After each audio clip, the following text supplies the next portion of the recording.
I don't think like you need to spend your whole life mastering one move, but the reason why Kyrie and Steph are so good is because they're masters at so many moves, and they can do what I just said. They're effective, they're efficient, and they're flexible in their skill set. And I think that's the most important thing.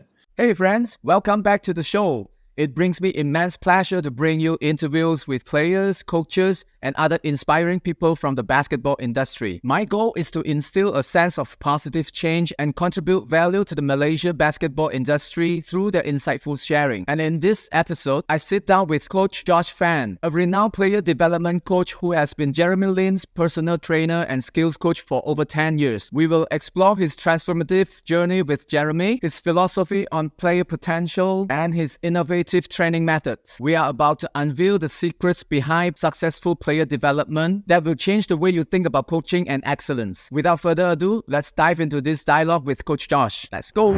All right, Coach, thank you so much for coming to the show. I'm really excited about this episode. Yeah, thanks for having me. Yeah, it's been a few months already since I first met you in Taiwan. To start our conversation today, I would like to ask you one question. What is the most frequently asked question you receive as a player development coach from your players? Yeah, so I think the most frequently asked question from my players is, how can I bridge the gap between my training and in-game performance? So a common thing I hear from my players is, I'm working out all the time. I'm shooting 500 shots a day. I'm doing these drills. How come when I get in the game, I can't replicate my training?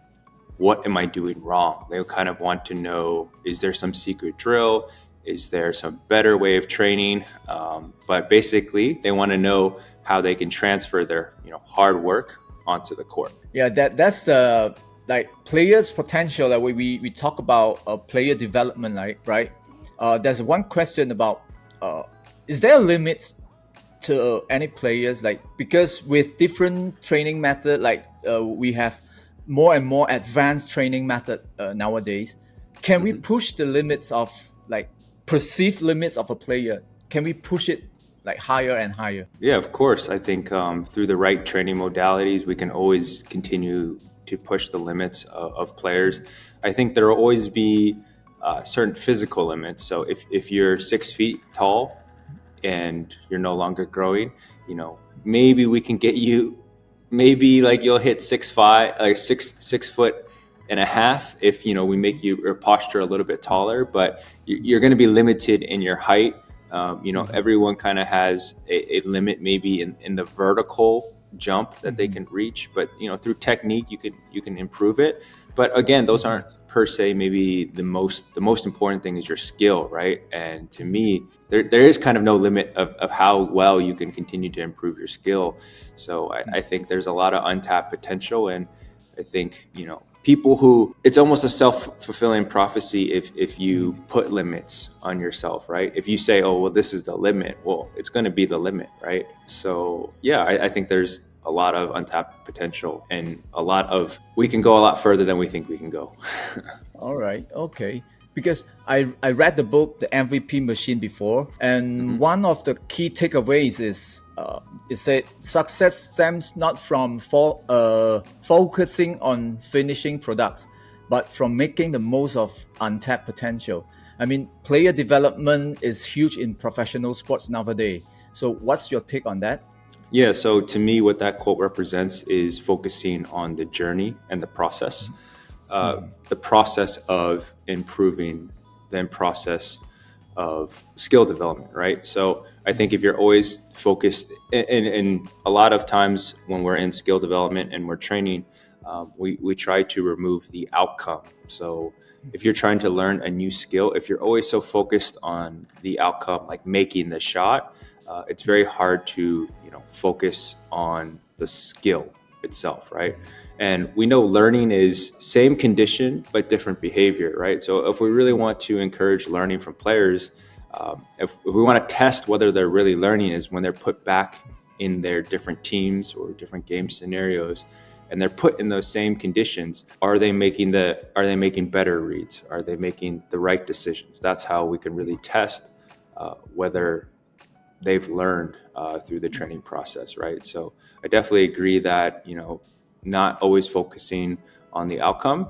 I mean, outcome is important in understanding where we want to go, the end point, right? If we want to get to this area, we need to know where we ultimately want to end up to decide how we're going to get there, right? So if you type into your Google Maps right now, you type in a destination, we need to type in a destination so Google Maps can give us a lot of routes. There isn't only one way to get to the destination. Google might give you a couple ways, right? And you might hit detours and all kinds of things, but we ultimately do need to know the destination so we could decide how to plan a route to get there, right? But that process is going to be really important because that process is the path to getting to our destination. All right. Okay, cool. I mean, that is so powerful. I mean, you talk about the journey and you talk about the decision making. Just now you mentioned the decision making on the court as well. Decision making, how do you improve a player's decision making, on court decision making when you train them? Yeah, so we know all behavior and actions. There's a thing called perception action coupling. So what we perceive in the environment is always linked with an action we take, right? So, we see a cup of water on a table and we act to pick it up, right? So perception action is always coupled. So in our training, we always want to keep them linked. So the reason sometimes transfer doesn't always happen in training is because there's a lot of on-air training. And on-air training is kind of no defense, premeditated moves. So you're going to go to the elbow, do this move, and then do this move, and then do this finish, right?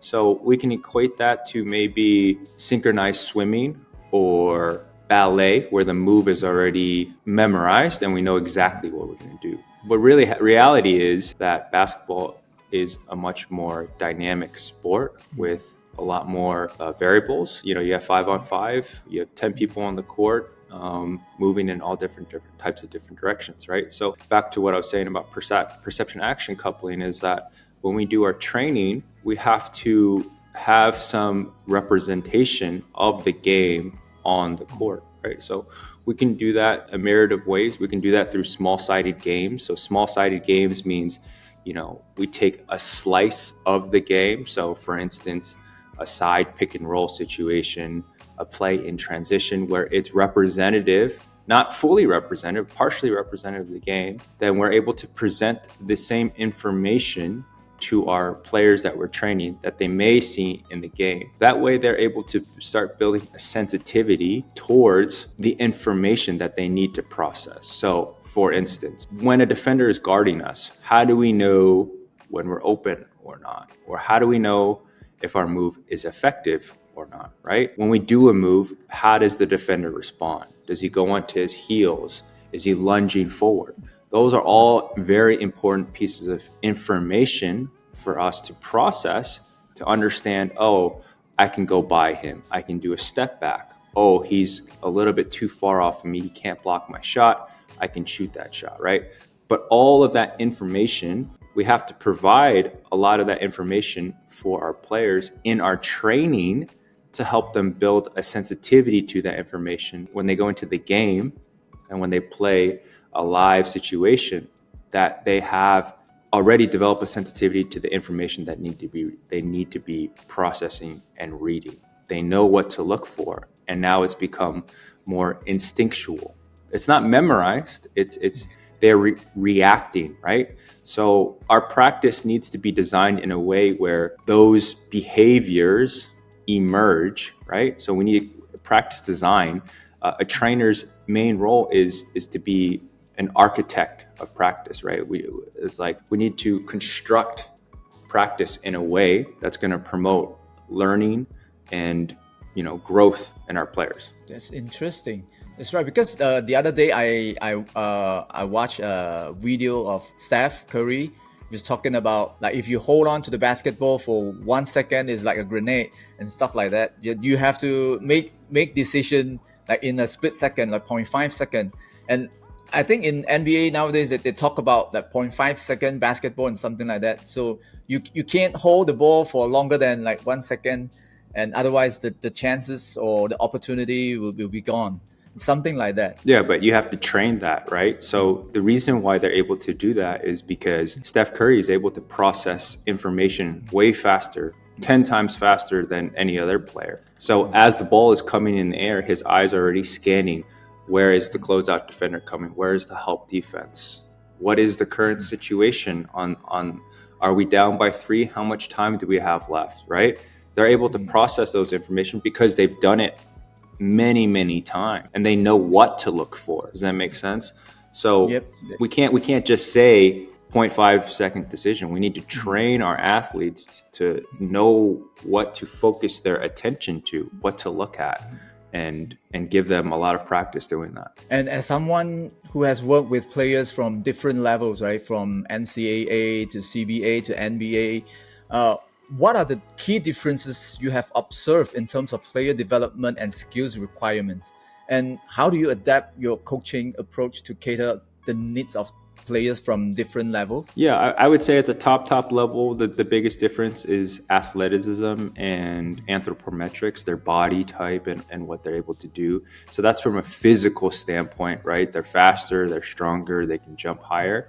But from, I would say, let's say like a tactical perspective, the skill differential is that I would say at the NBA, the highest level players are world class and elite at several skills.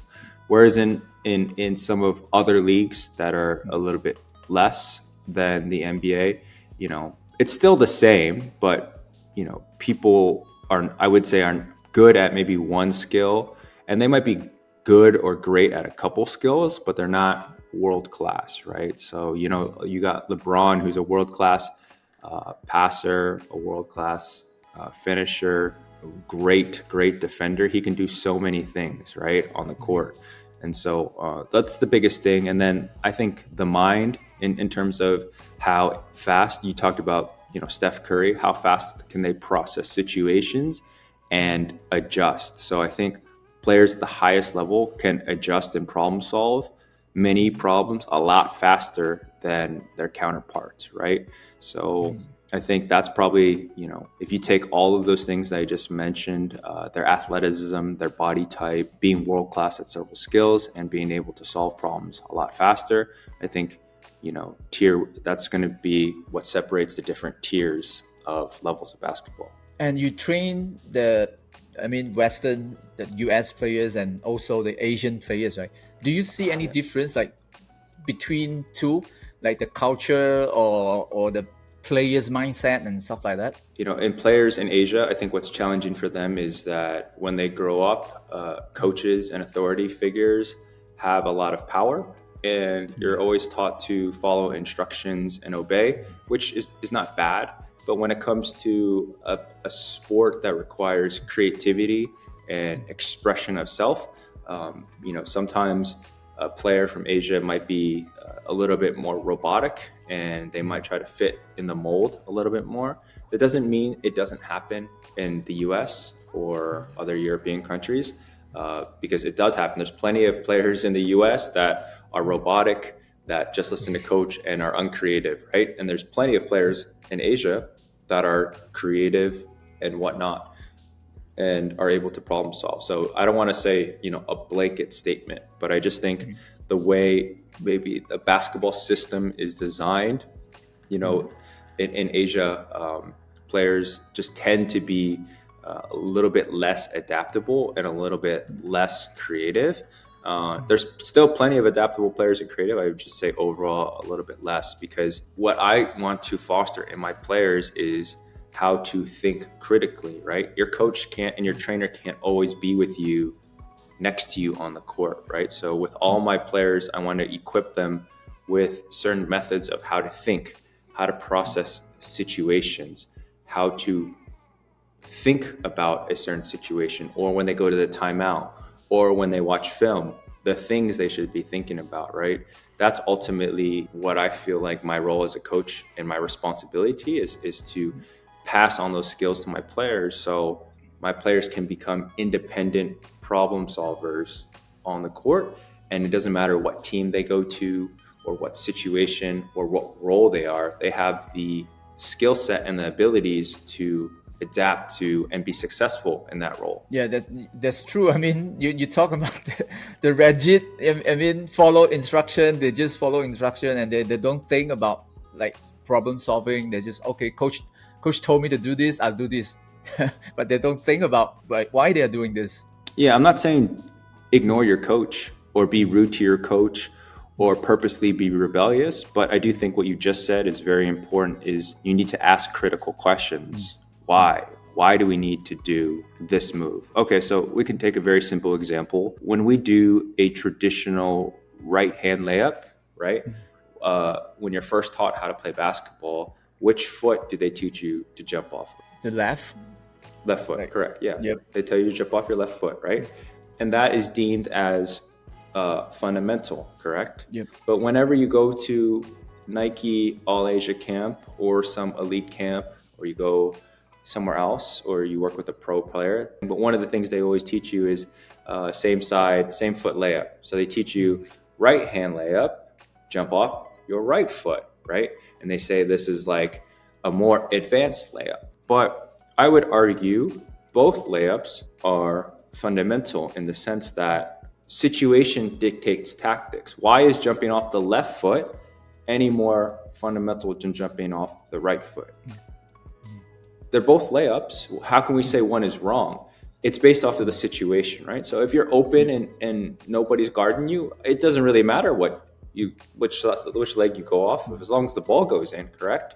Yeah. The reason we do a same side layup or like same foot layup is to off balance the timing of the defender. So a defender usually will see you gather the ball, plant your left foot, then go up, and they're able to process, oh, he's going for a right hand layup, and they're able to jump up, sync their timing and block your layup, correct?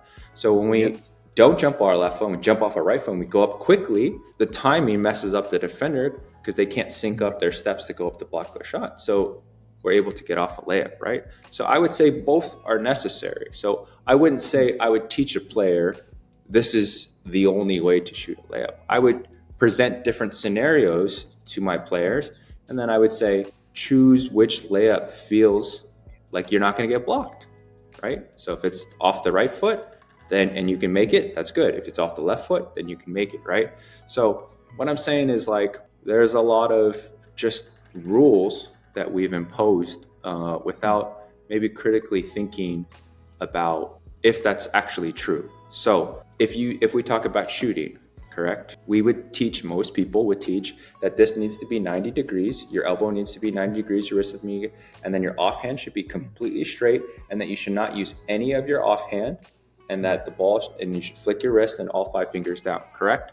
And that we would say that is a textbook perfect shot. So if that is a perfect shot, then why do we, when we watch, if I took Steph Curry's shot, Klay Thompson's shot, Ray Allen's shot, Reggie Miller's shot, they all look slightly different. Steph Curry and Kyrie both have a little bit of thumb flick on their shot. So does Ray Allen, one of the best shooters of all time.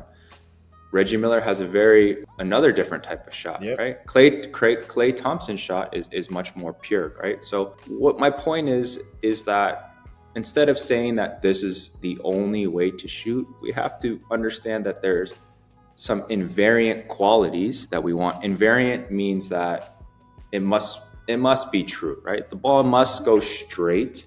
The ball must go at a certain arc. We must release it before it gets blocked, right? But maybe how it exactly looks, whether it's slightly here, whether there's efficient energy transfer, whether there's a little bit of thumb, but if we use the thumb but the ball still goes straight, then is that wrong? It might be less effective, but is it wrong? So I think, thinking more critically about some of the skills, I think is something that we need to do. When you talk about limits, I think we spend so much time trying to teach players or put these rules or boundaries on our players instead of teaching our players to be more adaptable and better problems, and exposing our players to more complex situations and challenging their mind more. Have any of your players come to you and tell you that, okay, I practice shooting 1,000 times repetition, because last time the coaches just told us repetition, right? So let's say if me, I said I have practiced 1,000 times. Every time I practice, I shoot over like 1,000 shots, but I'm not improving at all. Yeah. So when players come to you and ask you this question, how do you like solve this problem? Yeah, first I want to ask the player, what do you think the answer is? I want to hear their answer and how they critically think. You're the one going to the gym every day and practicing 1,000, taking 1,000 shots. Why would you keep, if you were to do that and you were to take 1,000 shots and your shot wasn't getting any better, would you just keep doing it over and over and over again? If your shot just like kept getting worse? Probably no, not. like probably not, right? So I'm not saying it's wrong, but I would first ask them why. Like, why do you think it's not working? Okay. So there's several things that could be why it's not working. It could be a technical perspective. So when I say technical, it could be their shot mechanics. So, we talked about shooting has some invariant qualities. If we do talk about Steph Curry, Klay Thompson, Kyrie, Ray Allen, all these great shooters, Kyle Korver, their shots all have some qualities that are pretty similar, right? They don't use too much offhand. They're all like relatively, at a certain degree here, and they all relatively follow through. They all bend their knees, bend at the hips, right? But maybe your shot looks like some other structure or shape that is not beneficial to shooting a basketball, right? So that's, one thing that we would look at. The second thing I would ask them is, how are you shooting those 1,000 shots, right? We all know the second you go into a game and someone is trying to block your shot, that shot feels like a very different speed than the shot that you're practicing, correct? Also, when you're shooting in practice, you might shoot 10 makes or 20 makes from one spot. Well, guess what? In a game, unless you're a star player, if you're just a role player, you might shoot one shot in the corner, run back on defense, play defense another possession, run back on offense, not get a possession, run back on defense, and then come back, pass, get it, and then maybe shoot the ball, right? So the time in between your shots isn't the same. You don't get 10 shots to find your rhythm.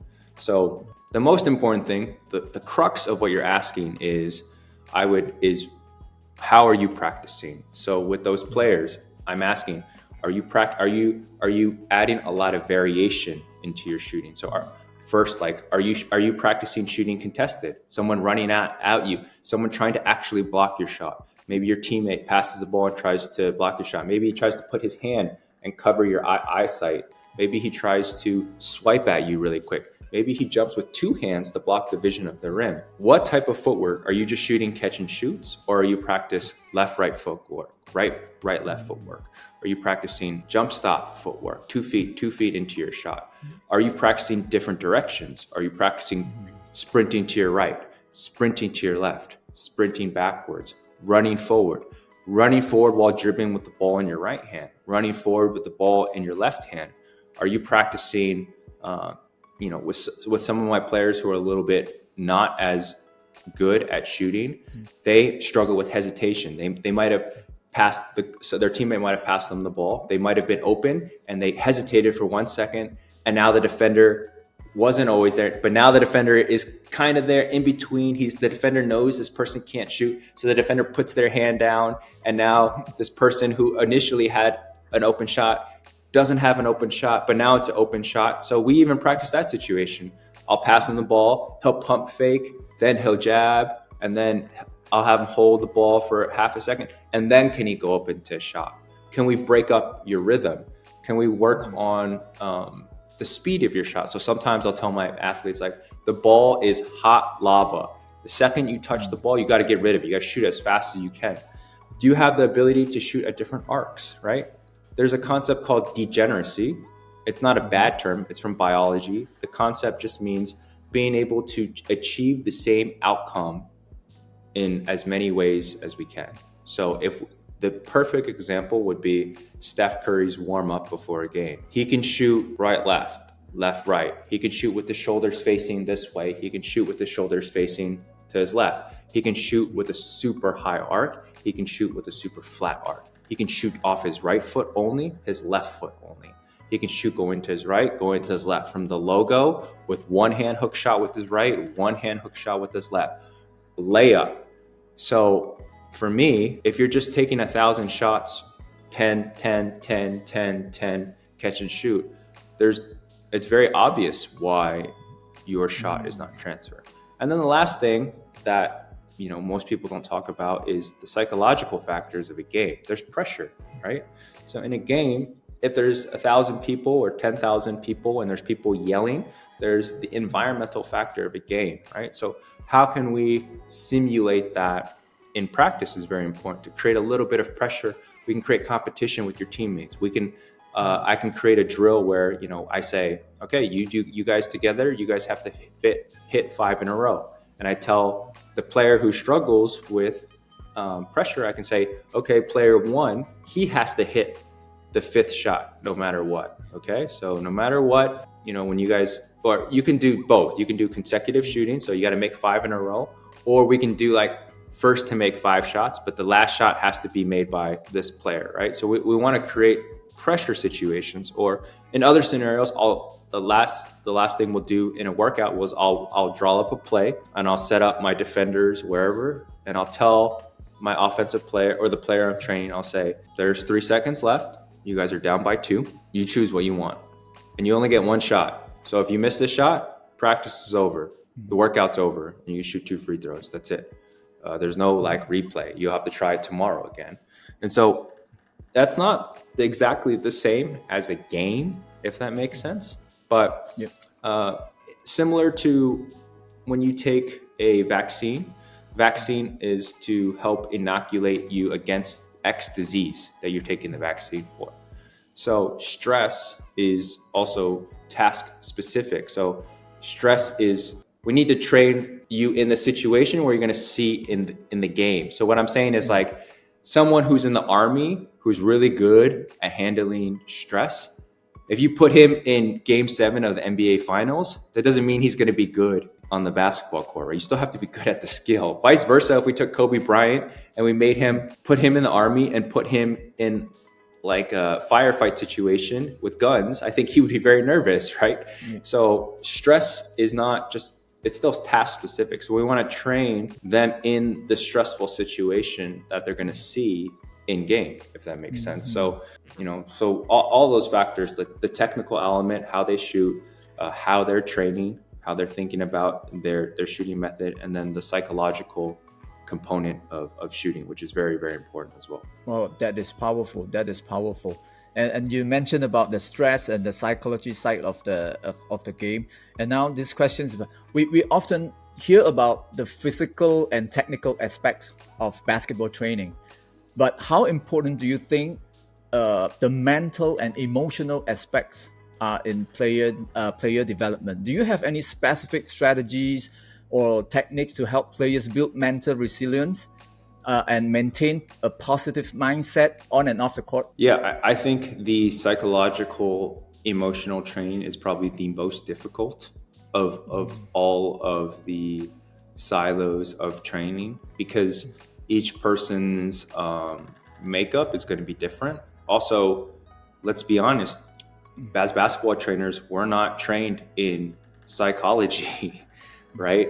Yep. This is not our field there is an entire branch of science dedicated to studying the human mind and how we respond, right? So first and foremost is understanding that maybe we need to find experts or sports psychologists who do specialize this and then can help our players with it.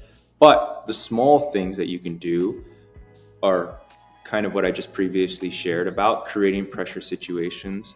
Knowing what causes stress for you is also obviously very important. Is it you're trying to impress your parents or a girl that's coming to the game?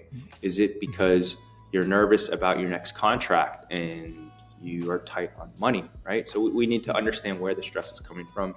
And then also understanding if there's any limiting beliefs that you've placed in your mind. So someone who tells themselves, or a coach tells you you're a bad shooter, or you think to yourself, I'm a bad shooter. Well, guess what? If you actually believe you're a bad shooter and everyone tells you you're a bad shooter, well, it may be true that you are actually a bad shooter, but like, do you know what I'm saying? Right? And that doesn't mean you can just think I'm a good shooter and I'm going to think my way. But I think a lot of people do have subtle limiting beliefs in their mind that prevent them from, when you talked about at the beginning about limitations or untapped potential, these limiting beliefs prevent you from reaching that untapped potential. For the longest time, nobody thought you could beat the 4-minute mile, right? Mm-hmm. They thought if you ran a mile faster than 4 minutes, your lungs or your body would explode, like you would die, right? And then when Roger Bannister beat the 4-minute mile, right after that, I think that year, several other people were able to beat the 4-minute mile. Mm-hmm. Was it that he discovered some technique? Maybe, but it was the unlocking of that it can be done, mm-hmm. right? Because you saw somebody do it. There was someone to do it. And now when you see someone that can do it, there's no longer that limiting belief that you place kind of on yourself. So I think it's critical that each player identifies whatever limiting beliefs that they have placed on themselves. I can't make it to the next level because I am Asian. I will never become a good shooter, or, I can never be a good ball handler. I will always just be a shooter, or I'll just be a post player, right? There's all kinds of things that people have placed on their mind. It's critical that as players and as coaches, we help our players identify those beliefs that they've put on themselves. Yeah, we cannot, players, if you want to achieve higher level, you cannot set limitation on yourself. You have to believe you can improve. Yeah, with the right coaching, of course, because if a coach like you, a skills coach, a player, a renowned player development coach can give you some advice on how to improve, definitely I think the players can improve a lot. The emotional component is, I think it's very important that players can also discipline their emotions during training. So sometimes I have certain players, when they're having a bad workout or they're missing a lot of shots, they start cussing, they start putting their head down, they start getting upset. And, I'm big on, yes, you can be frustrated, you can be upset, but when I say discipline your emotion is, instead of wasting energy on being upset or whatnot, can we separate our emotions for 1 second and try to think objectively and critically about what is currently happening in front of us? Can we narrow our focus to what we need to fix the current situation, right?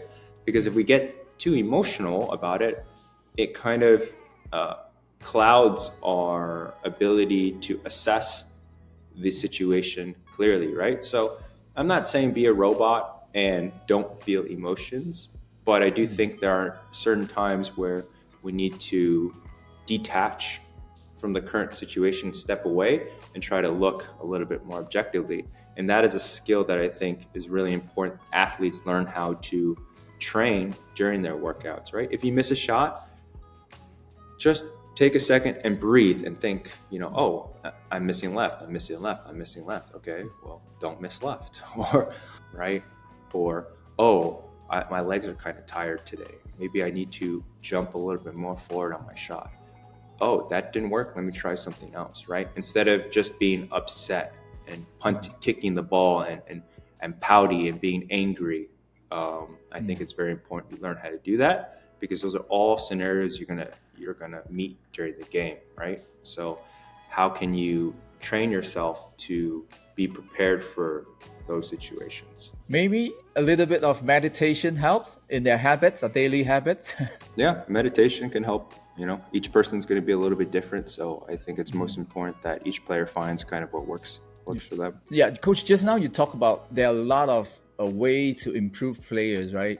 And you just have to find the correct way that suit that players. So, are there any new trends or approaches in player development nowadays that have caught your attention lately? I wouldn't say new. I would say the method that maybe I'm currently using has been around for a long time, but maybe is not used as much in basketball. So my primary method of teaching is rooted in what's called ecological dynamics.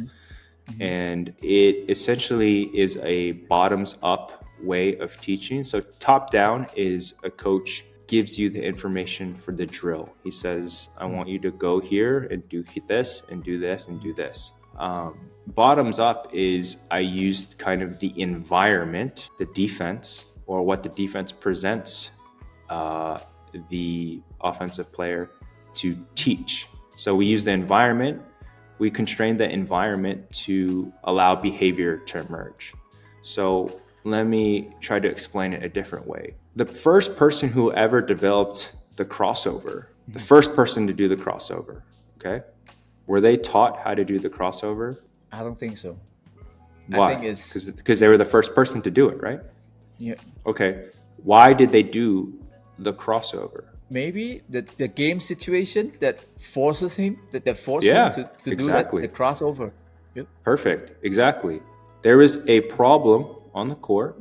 He was getting cut off as he drove to his right. So say we're talking about a right to left crossover. And he kept getting cut off.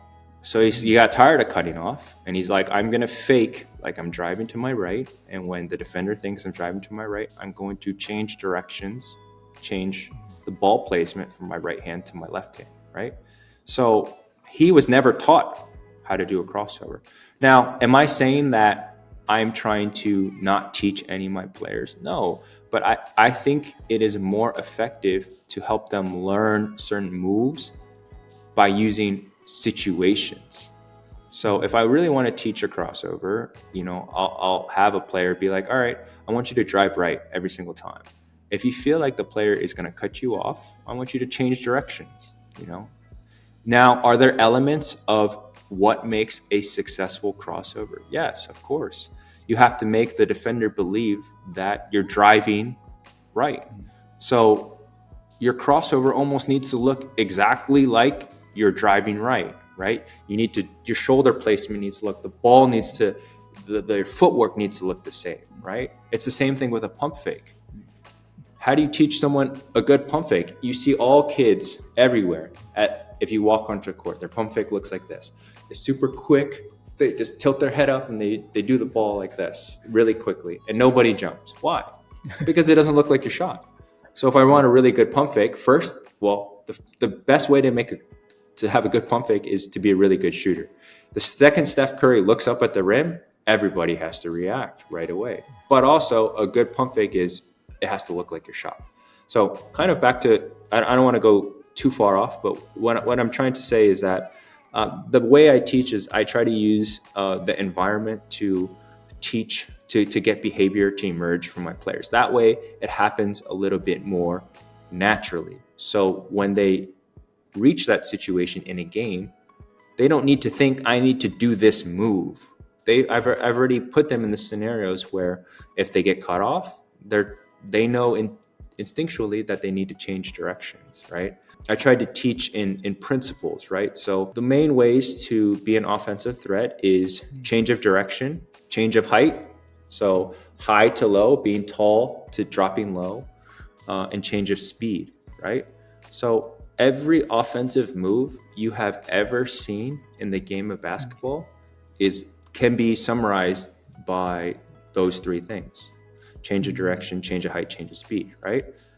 So when I tell a player, when we're working on offense, I'm not per se saying you have to do a through the legs, crossover, behind the back, spin move. But I want them to play with those elements of change of speed, change of height, change of direction in whatever combination they think is going to be effective.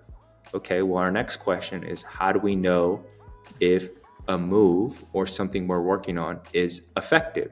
Well, we have to see if the defender reacts, right? How do we know if our jab step is really good? If we're jabbing and the defender's whole weight is shifting over to the side, or if we pump fake, how do we know it's effective? When the defender jumps, right? So that's immediate feedback if something's effective or not.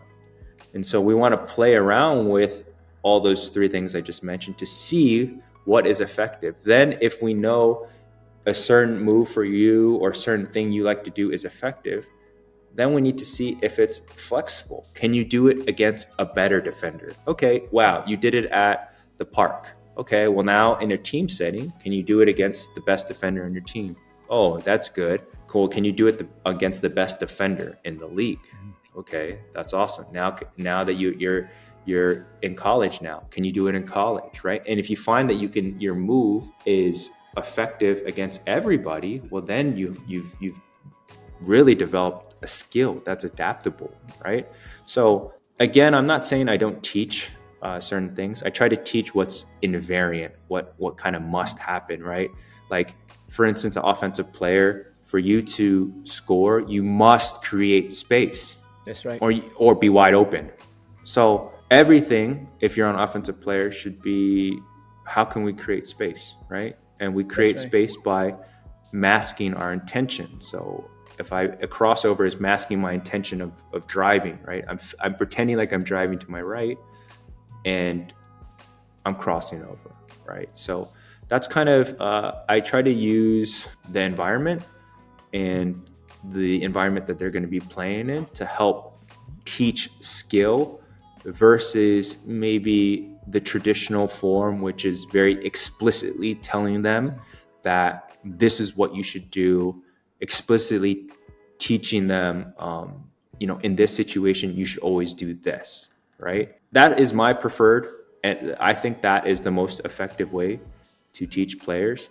Have there been great players developed through a top-down processing information where the coach just tells them everything? Yes, of course, right?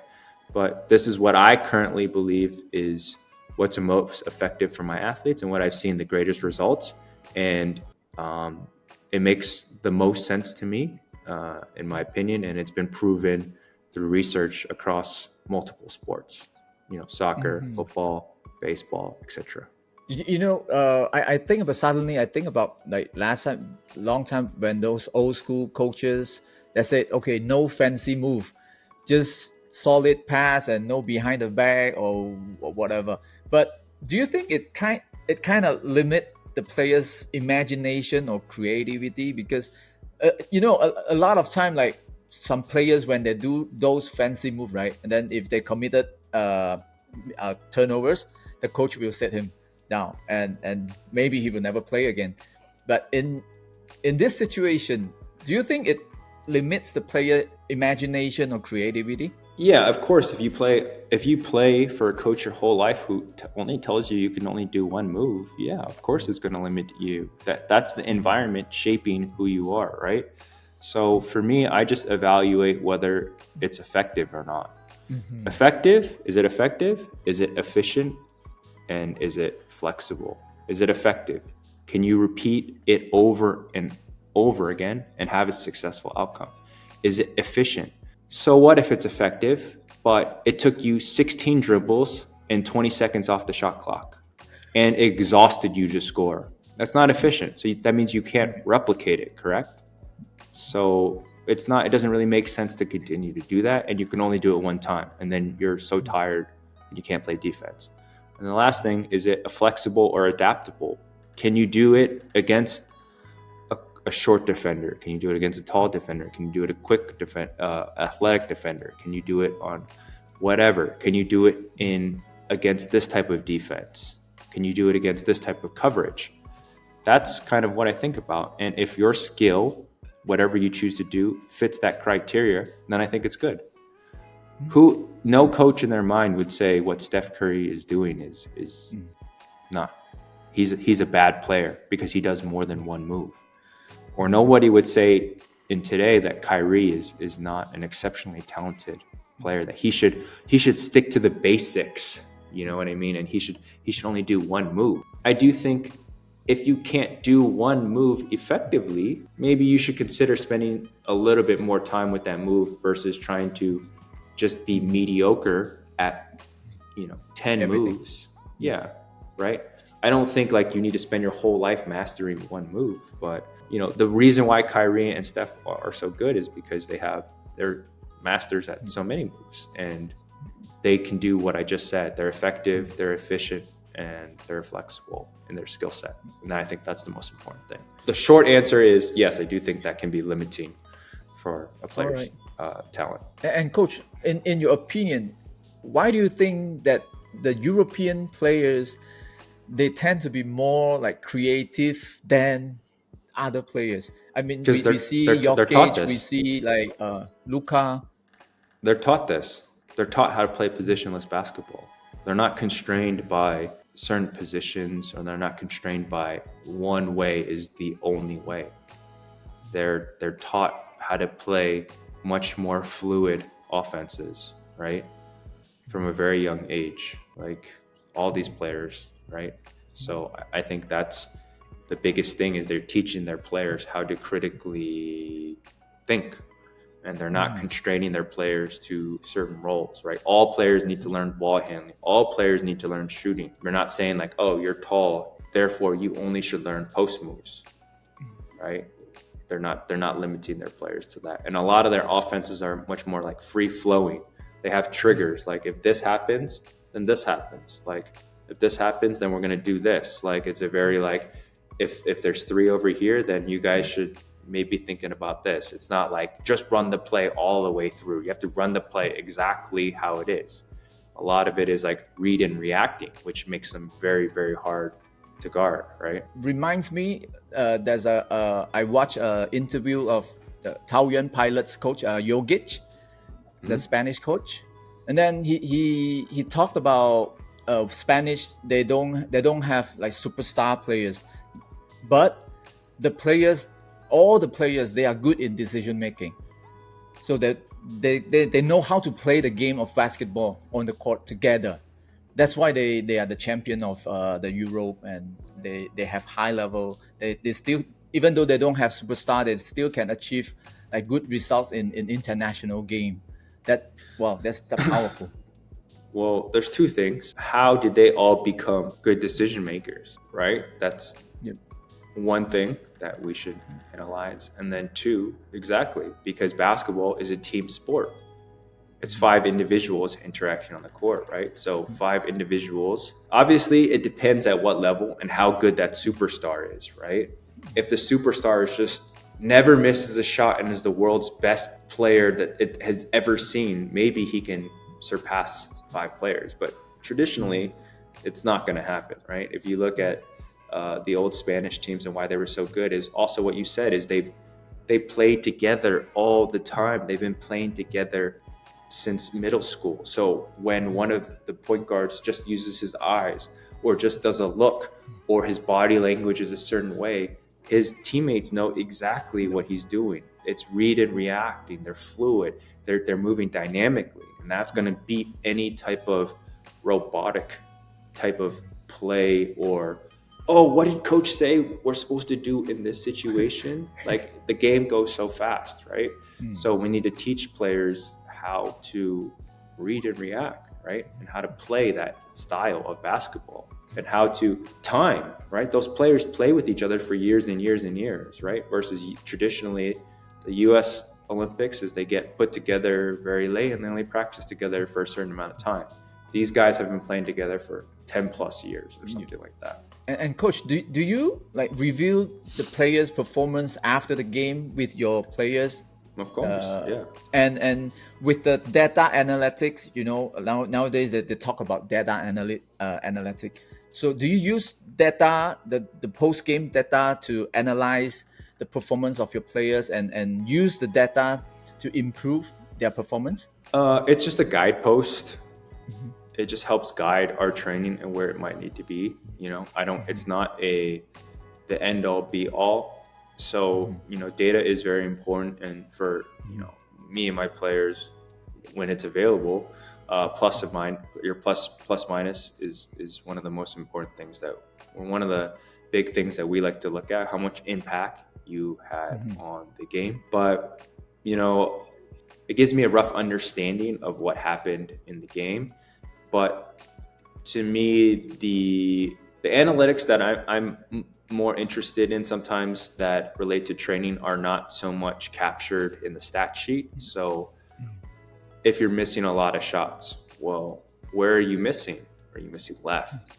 Are you missing short? Are you missing long? How are you missing? Where are you missing on the court? Are you missing mostly on the right side, left side? Are you missing off the dribble, off the catch, off the dribble, closeout, no closeout? I want to know why you're missing, how you're missing, when in the game are you missing? Are your misses coming in the fourth quarter, or are your misses coming early on? When are they coming? So like that type of data is not really show up in the stat sheet. For training purposes, I want to know the duration of your touch. So if you're a pick and roll player, I want to know roughly how long your pick and roll play lasts. Is it 6 seconds? Is it 3 seconds? Is it on average 8 seconds?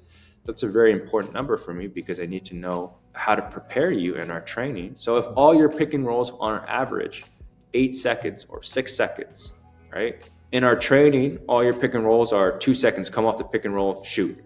Well, that's not going to prepare you for the demands of the game, right?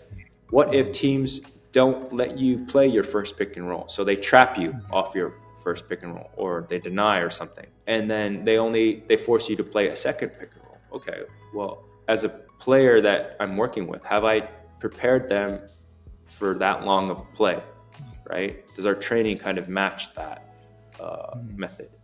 If the coach wants him to be also a defensive player and pick up the other team's guard, full court press, can he do that and still play offense effectively? Those are things, that I'm looking at.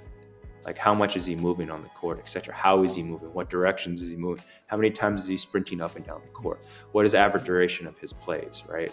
So there are fancy analytics that can capture all that, but unless you're working for an NBA team and have access to their technology as a general person just watching the game off an iPad, you're not going to get that information. So that's kind of like how I collect information before the off season starts. Those are the important things. But in season, obviously, I want to know what the player sees. I want to stick to general concepts, general heuristics simple principles that they can think about versus like, oh, you need to have your foot here or whatnot. So you want to keep it a little bit more general. I'm not saying you can't be specific. Of course, you can give them some specific feedback, but I just like to let's keep the priority and what's the biggest thing that you can work on versus trying to tell them like, you did 12 things wrong this game. I want you to fix these things. Well, guess what? The next game's going to look a little different, right?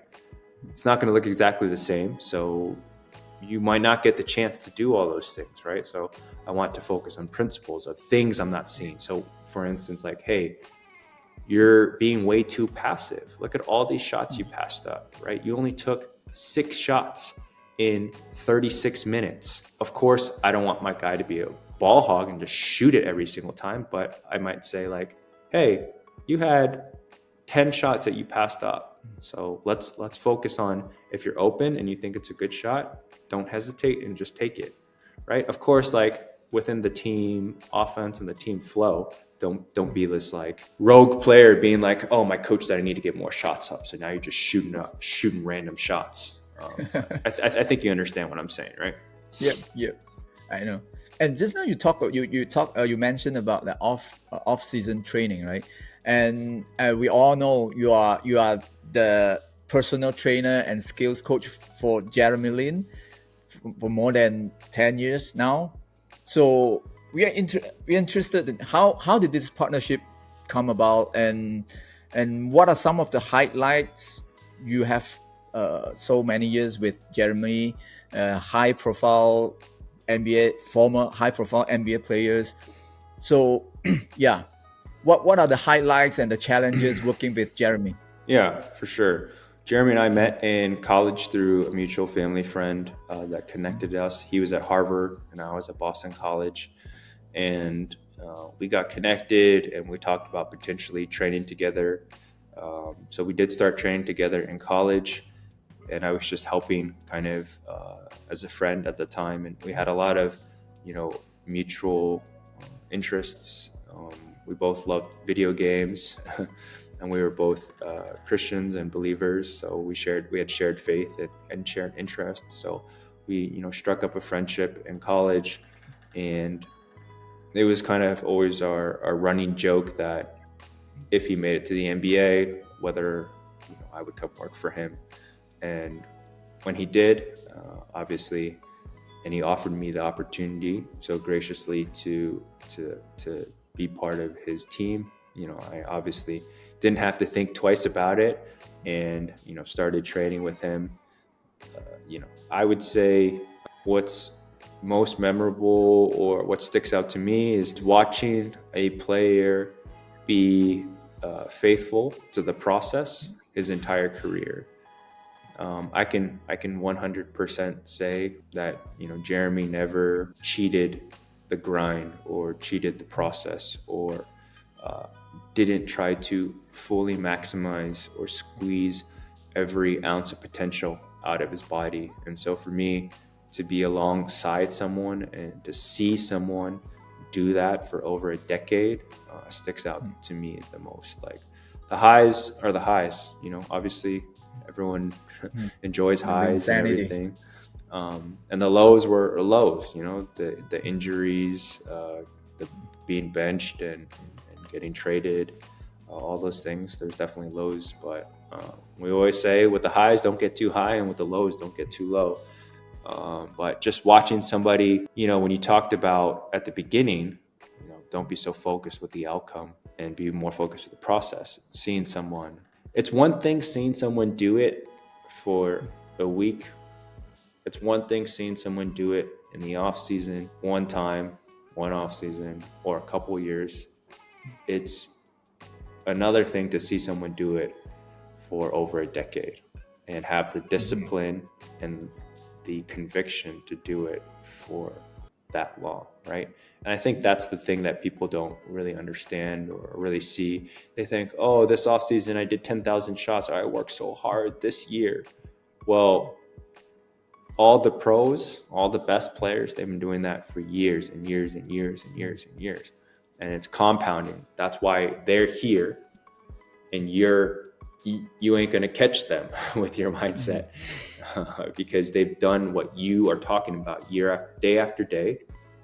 Not only are they doing more than you every day, they're more focused than you on a day-to-day basis. There's more intent with their workouts on a day-to-day basis than they do it off-season after off-season after off-season. During the season, they're watching film. After every game, Jeremy's watching his film up to 2-3 times, watching the full game, watching segments of games, thinking about the game.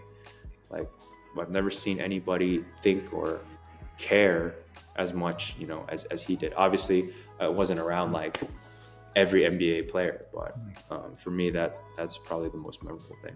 So what is a typical off-season training day with you and Jeremy?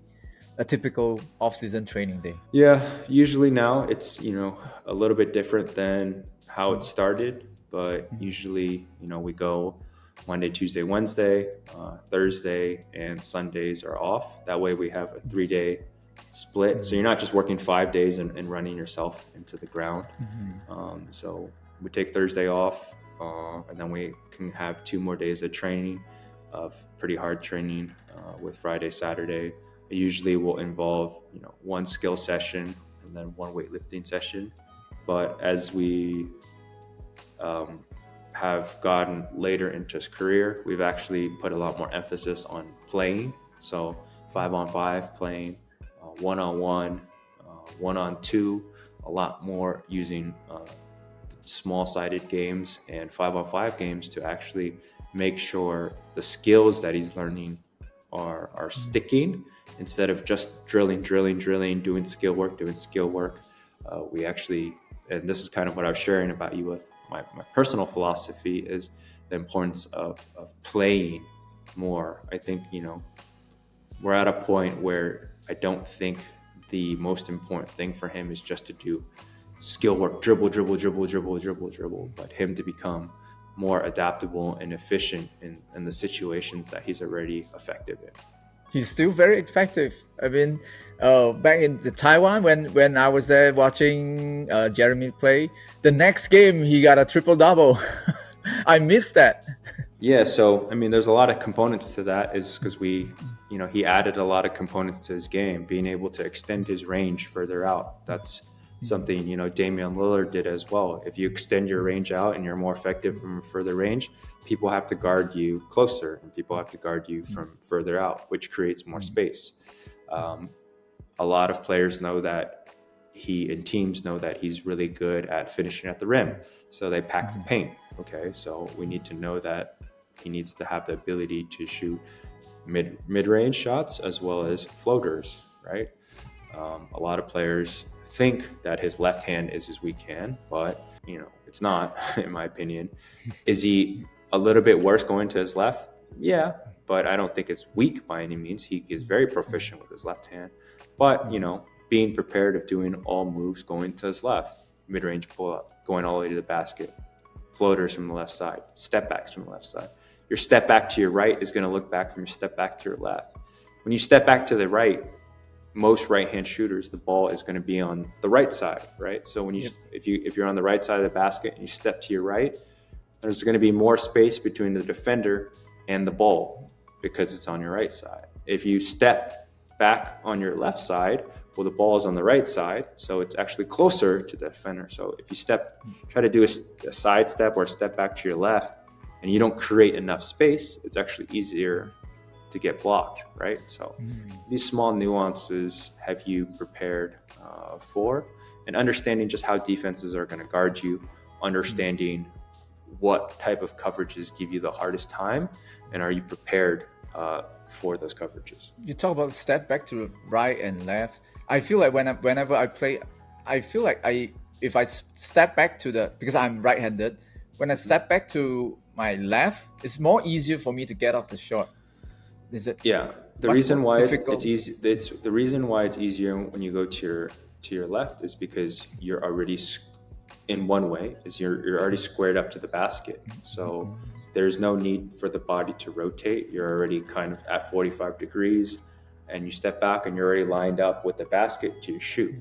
When you step to your right side, the body has to rotate and the right leg needs to swing. So that type of rotation, if you're not used to training that, is going to be a little bit more challenging. So there's a rotational element that is a little bit different on the right side versus the left side. And that is the same if you're running from the corner to the wing, going to your left or going to your right is going to look a little bit different, whether what side you're on the court, right? So those are all things, variations and things that nuances and details that you need to focus on and pay attention to, because it's not the same, right? So when you asked me back to your initial question, the kid who shoots 1,000 shots is, okay, well, in those 1,000 shots, have you accounted for these nuances and these details and these points of emphasis, and understanding the nuances of how direction and momentum and velocity can change your shot? I mean, just now you talk about your philosophy, and I notice you're wearing AWAKEN. Is that your company, your academy? The name of your academy, AWAKEN, right? Yeah, this is my AWAKEN Training, the organization you founded, right? Yeah, it's my current training company that I run out of the DMV, the DC, Maryland, Virginia area on the East Coast of the United States. So could you tell us more about the philosophy and principles behind this AWAKEN Training, and what are some of the key aspects you focus on help players reach their full potential? Yeah, so the word awaken to me, kind of like what I shared about ecological dynamics and my change of philosophy and training about using the environment to shape the behaviors of my players. I kind of felt like maybe I don't want to say dead, but that was my old way of thinking, and now I've been awakened to a new way of thinking. Also, kind of in the Bible, there's a story, where Lazarus is dead, and Jesus goes and kind of awakes him from, his slumber. So I kind of wanted to have a word that was related to my faith and that represented a change, kind of in my fundamental, that represented my faith and also represented my philosophy towards training. But Yeah, in terms of what I believe and how I train players, that's kind of everything that we've talked about today. I've kind of articulated, right? Training all my players to understand how to problem solve, and then training using, making sure the skill that we're developing is effective, efficient, and adaptable in all types of situations. And then also helping players tackle any of their limiting beliefs that they've created in their life, and developing players to be holistic people and just I like to say world-class problem solvers on the court. That is kind of like a roundup of all the things we have talked about today, right? In your AWAKEN Training, the organization you founded. So sure. Currently, what type of players are you training in AWAKEN Training? Yeah, so mostly I have very few middle school players. I have high school middle players. School. Yeah, only 2 8th graders. I have 2 8th graders that are very talented, and then I have high school players is the most players I have, and then I train some college players. One player plays at Georgetown, and then this off season I trained 2 CBA players, one from the Beijing Ducks and one from Tianjin. So some 2 CBA players came. One player came and stayed with me for 21 days, and then the other player came and spent 12 days with me, living at the house, working out. Okay. This is my basement in the gym. So they stay with me, and then kind of everything I've shared with you is something that we talk about every day, explaining my philosophy, but also getting to know them as a player and kind of what drives them and what motivates them, and just being a support system for them, right? And helping them feel seen and tailoring a plan for their game specifically, right? And the most important thing, as always, is equipping them with the ability that whenever they return to their team or run into different situations, that they know how to address or problem solve whatever circumstance comes their way. One of them is Benson, right? Yeah, Benson was here. Yeah. Benson Lin. Yeah. He's a very good player. He's a very, very talented player. He works extremely hard. And the thing that impressed me the most is I told him when he was a high school player to take notes after every workout. And that was many, many years ago. I want to say 5 or 6 years ago, I told him that. And when he was staying at my house, I noticed on his desk that he had a notebook. And I was like, "What is this?" And he's like, "That's my notebook where I take notes after every workout." And I was like, "You do that?" He's like, "Yeah, you told me to do it 6 years ago." And I've been doing it ever since. And so that was what impressed me the most, is that after every training session, he takes notes of what went well, what didn't go well, the biggest takeaways, his own observations. And that to me is a sign of him critically thinking about each session and understanding what happened, and also just spending time reflecting, right? So a big thing, after workouts is I encourage my players not to grab their phone right away.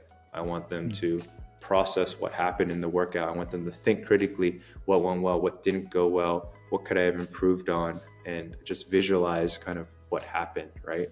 And kind of soak in and reflect. I think a lot of the learning happens in the process of reflection. But I think, in today's society, most kids would just pick up their phone, go to TikTok, go to Douyin, swipe into Instagram, and then, forget what they just worked. Taking notes, that's a good habit. I mean, and I can see that there's a big future for him. I mean, from this simple habit, taking notes after every practice, that's amazing, awesome. And he works extremely hard, doesn't take any reps off. You know what I mean? He's got that dog in him, I like to say. All right, Coach. And finally, can you share any advice or words of wisdom for aspiring coaches in the basketball world, or maybe some young people that want to be like you as a skills development coach? Yeah. First and foremost, don't try to be somebody else. I think when you're young and you're coming up in this game, you look up to this trainer on YouTube or Instagram, or this person who has this following, and it's very easy to try to shape your behavior to be exactly like this person, or to think, if I get that, then, I'll be happy. But each coach, each person is their own individual with their unique characteristics. And I think it's most important to know who you are and understand, like, be authentic to yourself. Don't try to be someone else or try to be someone else's brand.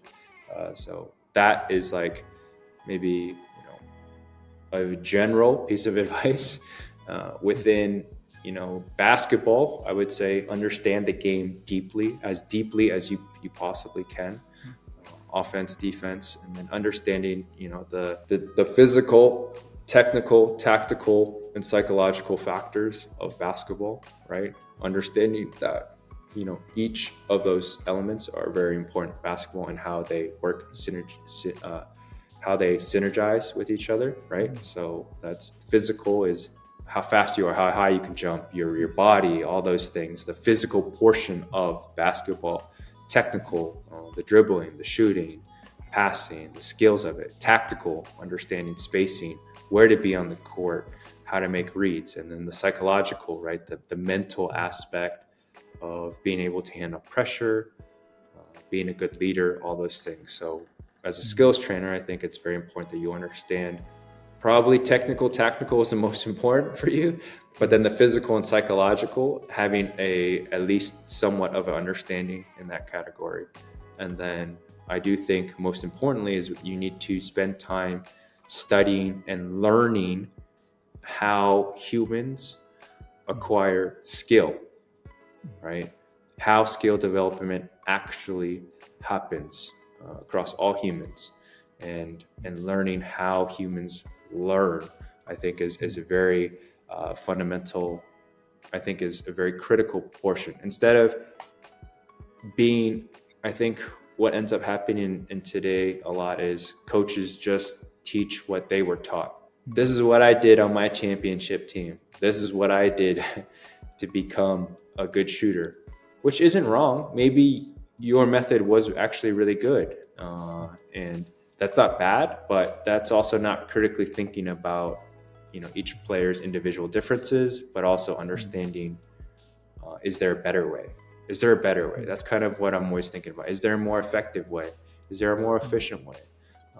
Can I make this better, right? And always like staying hungry and not like being so obsessed with the kind of always like the results, but kind of like what you said, being obsessive about the process, right?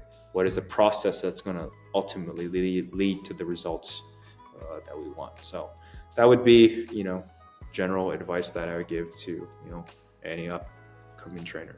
Okay. Thank you, Coach. So you train players, but do you teach trainers? Like, let's say if I'm interested to be a skills development coach as well. So like, can I learn from you, or do you teach? Do you have a master class to teach?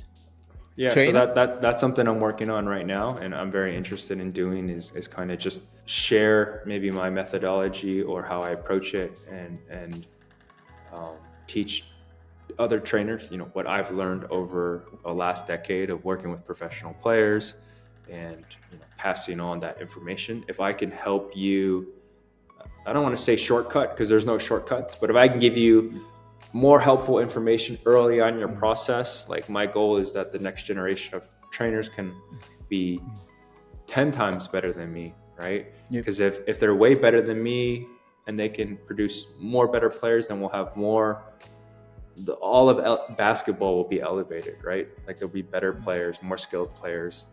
And so especially helping, the Asia coaches who maybe might not have as much access to mentorship programs or coaching or methodologies. I'm very passionate about helping them and sharing kind of my knowledge. So yeah, be on the lookout for that. I would love to like bring you to Malaysia, like we really need this, because we don't have enough skills trainer in Malaysia, or maybe in Malaysian market today, like players, they don't need like a skills trainer for them because we don't really have a big enough professional league. But I think it's beneficial for our young players if we have more skills trainers, like to train them, to prepare them for a higher level. Let's do it. Yeah, I hope so. Let's do it, man. Yeah. All right, set it up. Yeah. Okay. I'll work on it. And today, thank you so much, Coach, for coming to the show and share your methodology, your philosophy, and your insights. For sure. Thank you for your time. Trainer with me. Yep. Thank you for your time. All right, that's it for this episode. Thank you so much for watching or listening. Please leave a comment down below. You can ask any question or tell me what's your thought about this episode. That would be awesome. And if you like this episode, you might like to check out this episode as well. So thanks for watching again. Do hit the like and subscribe button if you aren't already. I'll see you next time. Bye-bye.